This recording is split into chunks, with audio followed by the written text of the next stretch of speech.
Hey guys, आज मैं I am note a robot के सेकंड पार्ट को एक्सप्लेन करने जा रही हूं। अगर अभी तक आपने पहले के पार्ट को नहीं देखा है तो आई बटन पर क्लिक करके या फिर डिस्क्रिप्शन में दिए गए लिंक पर क्लिक करके देख सकते हैं। पिछले पार्ट में हम देखते हैं कि मैन क्यू एक साबुन पर फिसल जाता है और उसकी पीठ पर चोट लग जाती है। अब आगे के पार्ट में हम देखते हैं कि एक दिन जिया मिन क्यू द्वारा बनाए गए कार्ड हाउस को खराब कर देती है। सफाई करते हुए इसे बनाने में उन्हें 10 साल लग गए।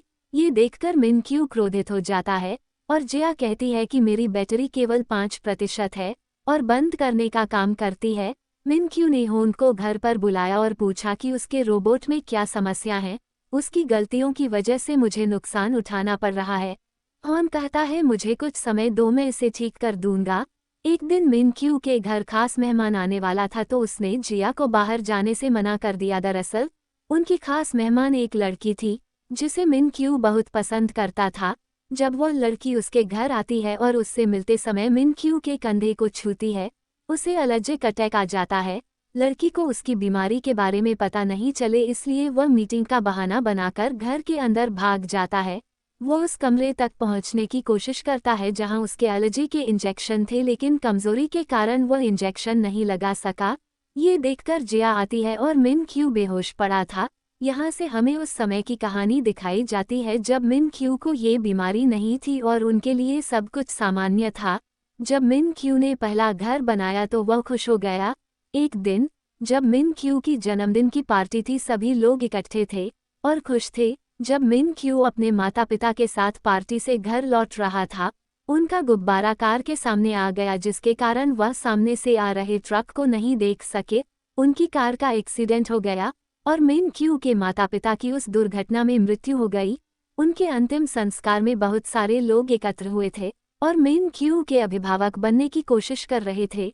दरअसल उन्हें मिन क्यू में कोई दिलचस्पी नहीं थी, बल्कि वे उसके पिता की संपत्ति के पीछे थे। एक दिन मिन क्यू को मैडम एक्स से एक नोटिस मिलता है जिसके बारे में हम आगे जानेंगे। इसमें लिखा था कि बेटा, तुम्हें किसी भी कागज पर हस्ताक्षर करने की जरूरत नहीं है।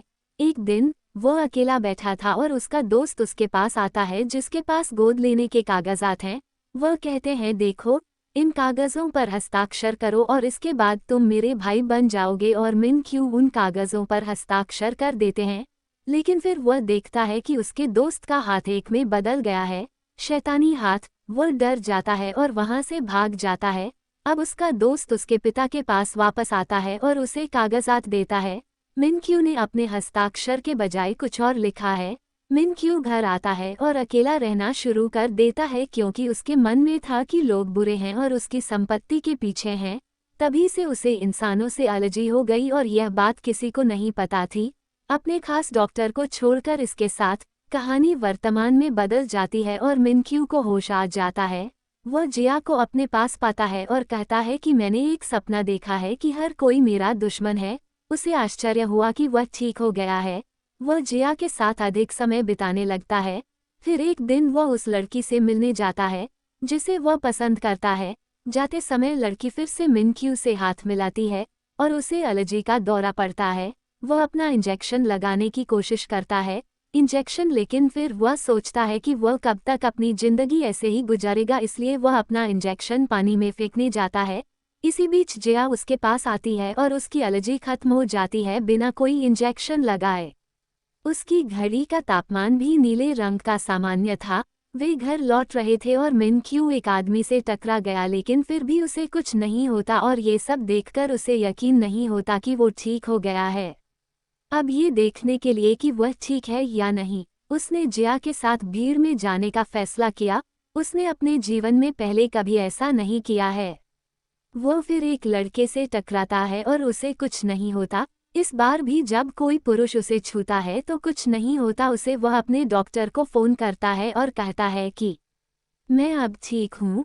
इसी बीच एक आदमी उसे मारता है और जिया भी उस समय उसके साथ नहीं थी। मिन क्यू को फिर से एलर्जी का दौरा पड़ता है, लेकिन जब वह दूर खड़ी जिया को देखता है तो वह ठीक हो जाता है। मिन क्यू कॉल पर डॉक्टर से कहते हैं कि कोई है जिसे मैं देखता हूँ और ठीक हो जाता हूँ। ये सब सुनकर डॉक्टर भी हैरान रह गया। मिन क्यू जिया के पास दौड़ता है और कहता है कि मैं सबसे बड़ी बैटरी खरीदूंगा, दुनिया तुम्हारे लिए, तुम हमेशा मेरे साथ रहोगे।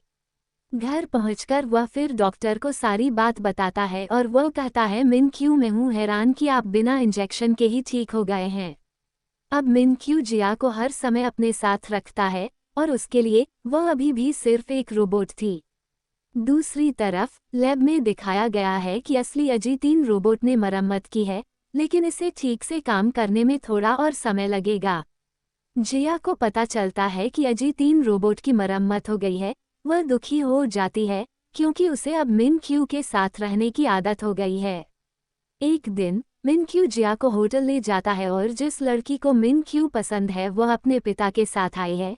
वह जिया को दूसरी मेज पर बैठाता है। जिया को ये पसंद नहीं है और वह मिन क्यू के लौटने पर उससे बात नहीं करती है। मिन क्यू को ये भी पता चला कि वह तब तक ठीक है जब तक अजी-3 रोबोट यानी जिया उसके साथ नहीं रहेगी। एक दिन वह एक गैस स्टेशन पर रुकता है और क्रेडिट कार्ड लेते समय उसका हाथ कर्मचारी के हाथ से छूट जाता है, लेकिन आगे बढ़ने पर उसे ध्यान आता है कि किसी ने उसे छुआ है, उसे कुछ नहीं हुआ है। वो ये बात अपने डॉक्टर को बताता है और वो कहता है कि तुम ठीक हो गए हो इसलिए उस रोबोट को वापस भेज दो जिसे तुमने घर में रखा था। मतलब वह जिया के बारे में बात कर रहा था, लेकिन मिन क्यू को जिया से प्यार हो गया है। वो हॉन के पास जाता है और उसे अपने दिल की बात बताता है। हॉन कहता है कि आप एक ऐसे रोबोट के बात नहीं करते, क्योंकि जिया को मिन क्यू से बात करने की मनाही थी। वो हॉन को फ़ोन करता है और कहता है कि मैंने तुम्हारे रोबोट जैसा चेहरा देखा है।